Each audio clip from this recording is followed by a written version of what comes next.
coming. I don't have much of a statement. I'm looking forward to fielding any questions that you have. But I've last couple of weeks been fortunate to have the opportunity to acknowledge and thank some people. And today I just want to thank our players. Just tremendous group of people. Tremendous group of individuals. I'll never forget getting the chance to work with these guys, and luckily we're going to be working with many of them going forward. We asked a lot of them, and they delivered. So any shortcomings that anyone perceives with the 2023 campaign should be directed towards me. Those guys did absolutely everything asked of them, which was a lot, and they're a really special group of guys, and they had a great season. And unfortunately, just didn't have a good outcome in the division series. It's a round bat and a round ball and a round earth that we live in, and sometimes the ball just doesn't bounce your way. And I think that happened for a lot of our guys, but they did everything they could to gear up and prepare for it, and I'm very, very proud of this group.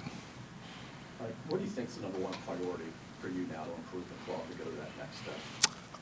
Obviously, we're looking to get better, and we also have to look to maintain. That's part of the game too. There's areas where just maintaining takes effort, and so we're going to be doing all that. I am looking forward to doing it in a professional way and sitting down and analyzing and talking to people. And one of the unwanted consolation prizes of getting eliminated early is you have a little bit more time to prepare for the off season. So we are sprinting ahead with doing that as a baseball ops department.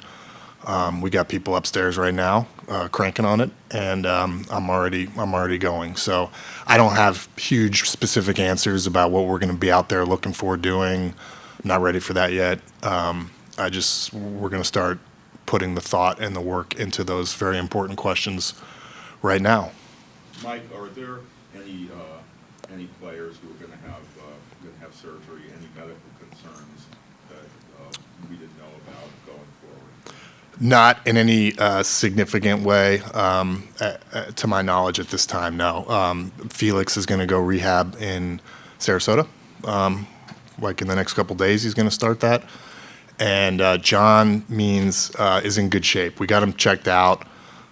His elbow just kind of barked at an unfortunate time for him, but we've gotten it looked at, and he's going to be fine. So he'll be a full go in spring training. Nothing needed for treatment with him other than just kind of time and rest.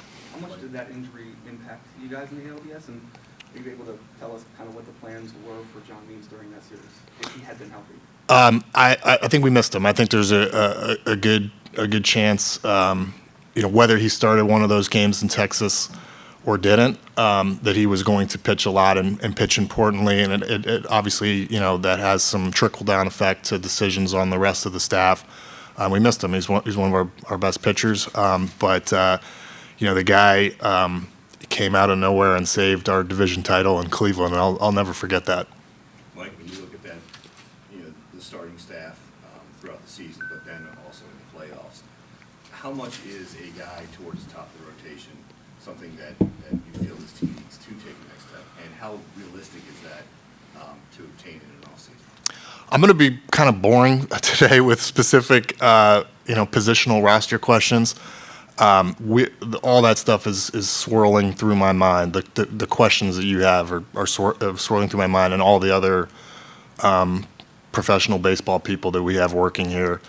And we listen, we think, we self-reflect. But I got to really sit down and look at things and look at what's out there in the market, and you can't force stuff, and sometimes the market is the market, and you need to know what's there before you start picking and choosing your goals. So I just, this is very fresh. We just got off a plane.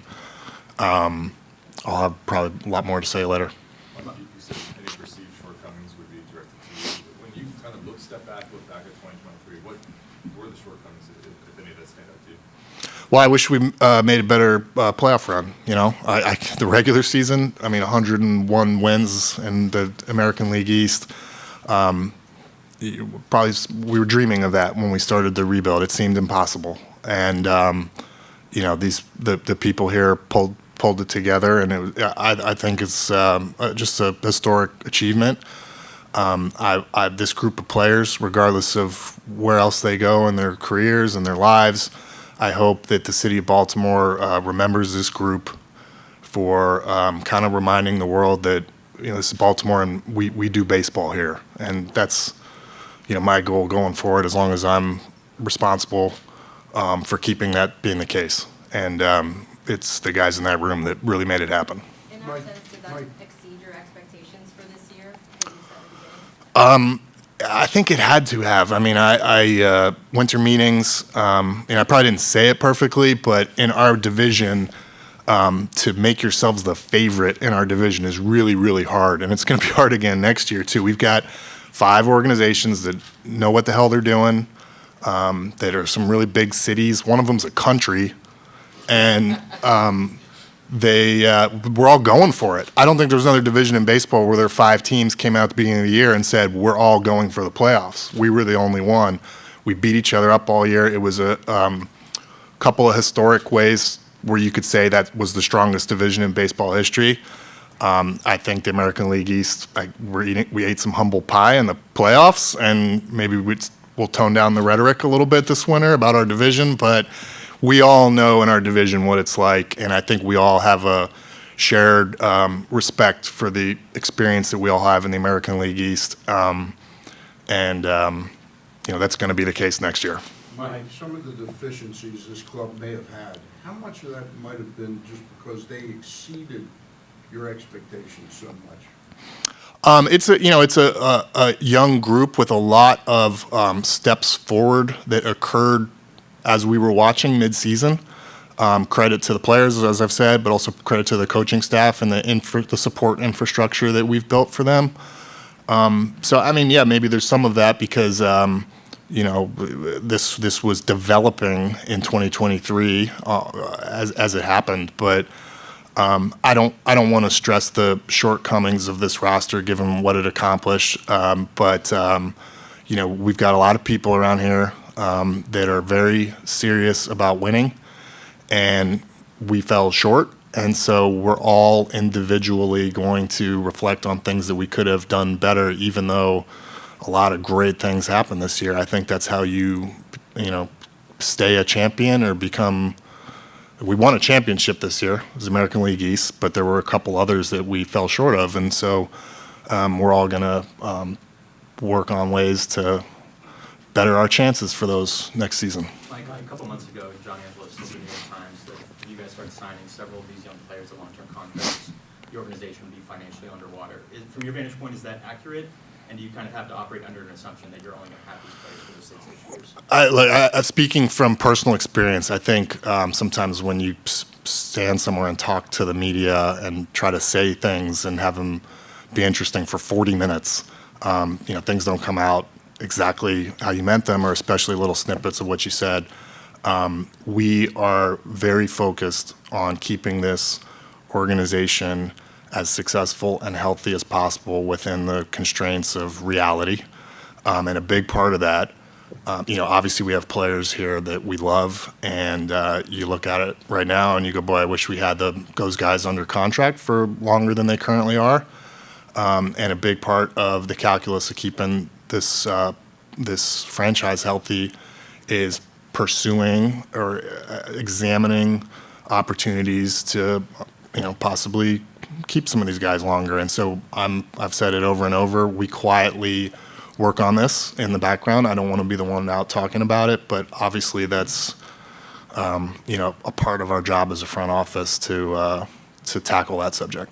Mike, obviously you guys have a really good farm system right now. We talked during the deadline how you were getting calls for some of those guys. Have you thought about what the plan may be for some of the guys who may look like they're major league ready but don't have the spots here? Have you just thought about how you want to go about all the talent that you have in the farm system right now? It's all I think about every day of my life, how to do this stuff, and I'm not wanting to talk about it. I think I want to reflect on 2023, promise everybody and the fans that we're keeping our foot on the gas pedal for keeping Baltimore baseball great and having a even better season next year, and especially in the postseason, if to whatever degree we can control that. And there's a lot that goes into it, and we have an amazing farm system, and there's a lot of ways that benefits you. So it's a good thing. We're going to do our jobs this winter. Like you just alluded to it. I mean, every team that suffers a season-ending loss, you hear in the locker, you hear in the clubhouse afterward, we'll be back. Do you believe that this team has more reason to believe that than a lot of teams that are in that position? The only thing that tempers any kind of I don't know if enthusiasm is a word, but is our division's hard, and so I don't take anything for granted. Do we have the talent and the organization to have another regular season as successful as our regular season was? Absolutely. But there's other organizations out there trying to, and we're going to have 162 games next year, and a lot's going to happen. But I am exceedingly confident we're going to have another very competitive, entertaining, excellent season next year. What that results in, wins and losses, or division titles, or that stuff. I'm humble about how hard it is and what this group achieve next year. But we're going to pursue that stuff. We've had a couple of really big milestones the last couple of years. This one was huge, and I'm very proud of it, and we want to do it again. Mike, to get a little specific, obviously Gunnar has had a very good season for you guys. But how much weight do you give for the 3-game appearance in the ALDS when he has a performance like that? I mean, do you look at that as a talent evaluator and think, okay, like Gunnar's going to be able to replicate this in coming postseasons? If he had gone 0 for, I wouldn't think any less of him. But everything that he does at his age and the way he does it is it's a treat to watch. For me, as somebody who's been watching baseball my whole life, it's a treat for me to watch Gunnar Henderson play baseball. I'm so happy that we have him. Can't say enough good things about him. Mike, you mentioned obviously, that there were shortcomings this year, but there were also a lot of bright spots too. When you look back at the smaller moves made, O'Hearn, Coulomb, and kind of some other guys down the line, how pleased are you with how maybe some of those less moves that weren't so much in the spotlight kind of panned out for you guys? I don't. We don't win the division or 101 games without Danny Coulomb, Ryan O'Hearn. There's other people that I'm going to forget, so I don't want to rattle through the list. But great outcomes with those moves. I think it's a product of having a front office process that's, in my estimation, sound. But you're not going to get that all the time, and we obviously didn't hit on 100% of the things that we did. I'm happy that it happened, but I'm really focused on trying to do it next year and do better. Like sometimes players sign to, I guess what the industry might call mid-level free agent contracts can have major impact in October. You look at a guy like Evaldi, he's impacted 2 series already. For Texas, he was like a $60 million guy, however that contract's going to play out.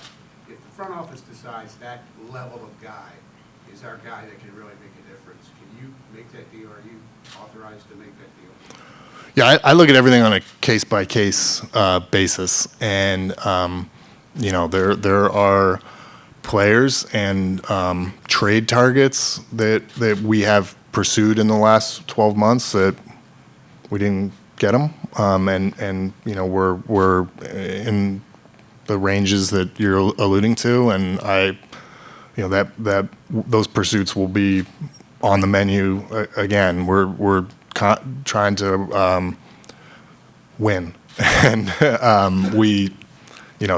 those types of deals are obviously a part of that. Doesn't mean you have to do them any given year, but we will be talking about them and doing what we got to do to have another great season and an even better season, and then also seasons and seasons after that. Should Like, fans you have a expect? long list of arbitration eligible players this year. In the past, that's meant maybe some difficult decisions on guys who have been here a long time that you move on from. Have you given any thought to what that could look like this year, and do you anticipate that those tough decisions are going to be on your radar? I think looking at the arbitration list writ large, it's a healthy group.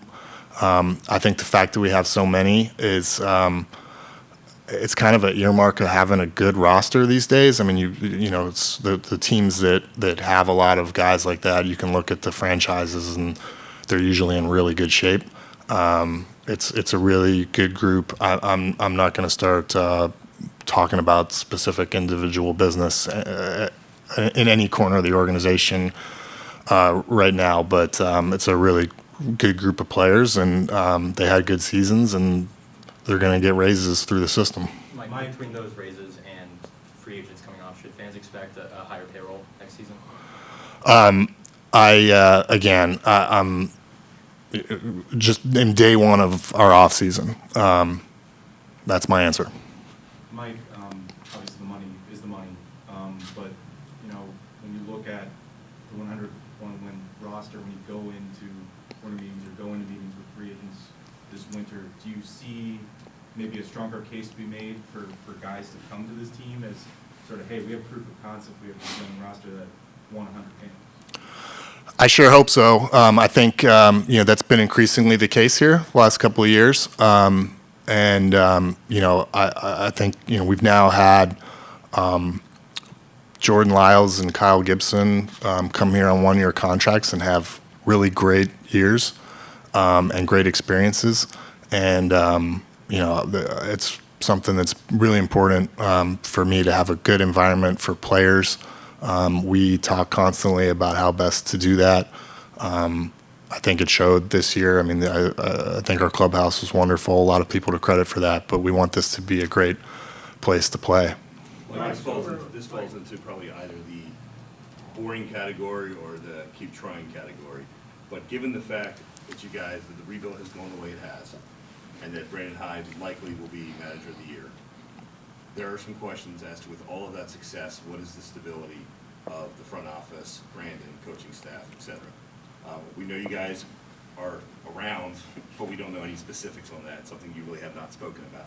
Can you give us a sense of how long Brandon Hyde are here with the Orioles? I approach this position that I'm in to maximize our ability to be successful and winning, and it comes sometimes at the expense of putting information out there or feeding public info. And I don't see how it's beneficial to the Orioles team for that knowledge to be out there for our leadership, or for anyone, for our coaches, for our scouts.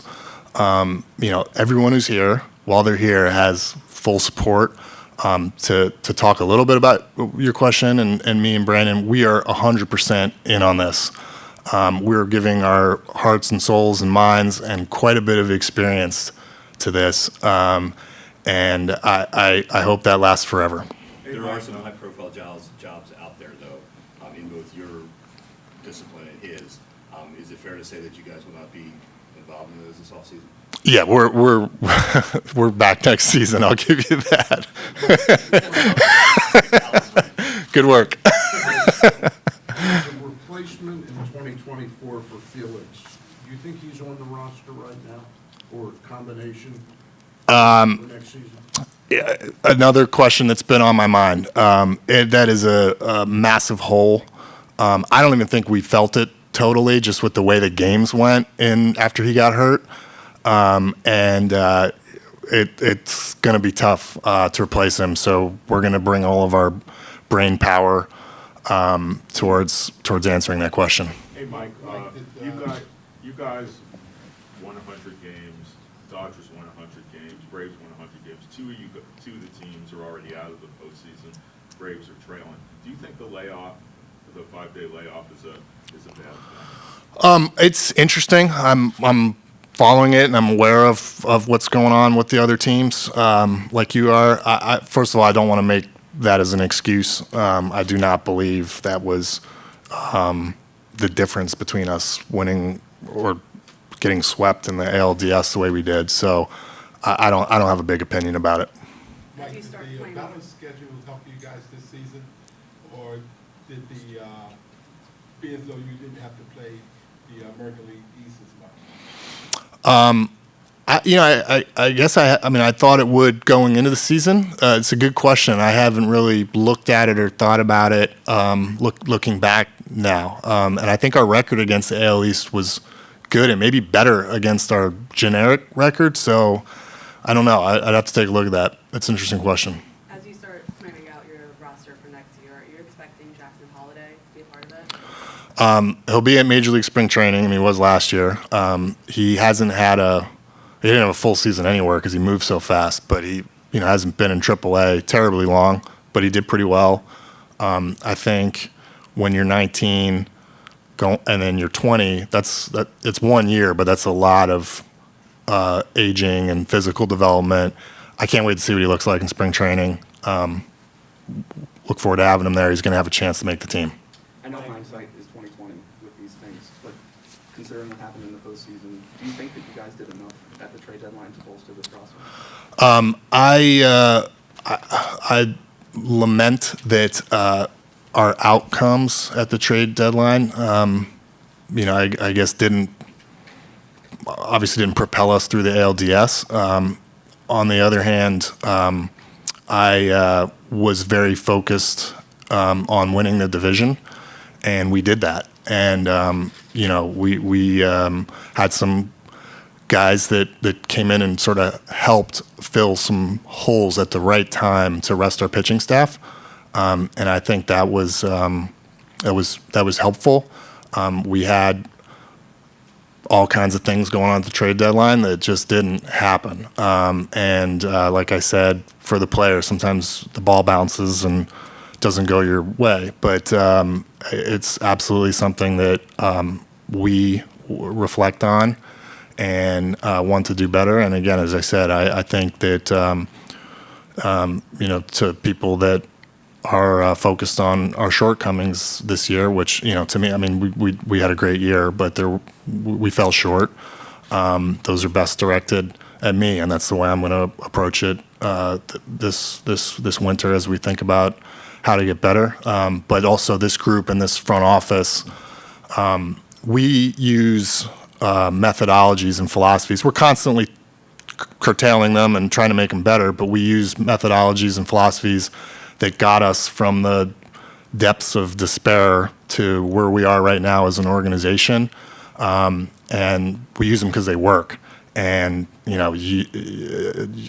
don't want to betray them too often, because I think we've proven that we've got good information and good guiding principles and good people. So that's my thoughts on that. Mike, with the myriad young pitchers who went through the season, set highs in innings totals or games, how beneficial can the season be going forward?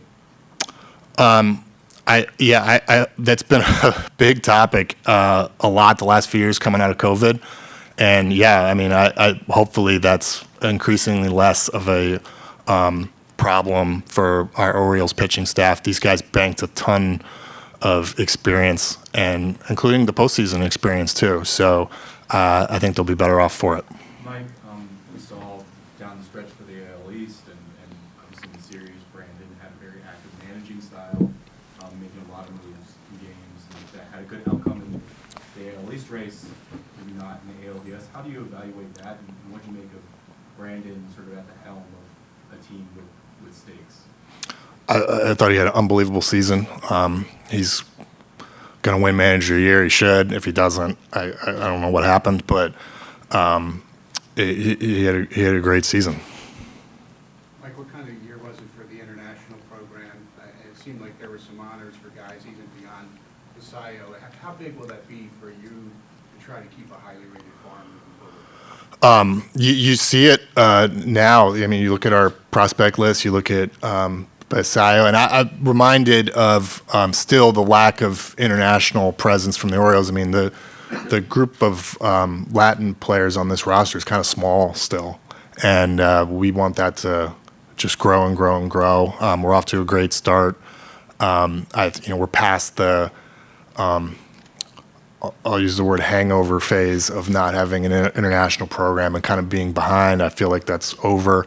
The academy is looking great. It should be done.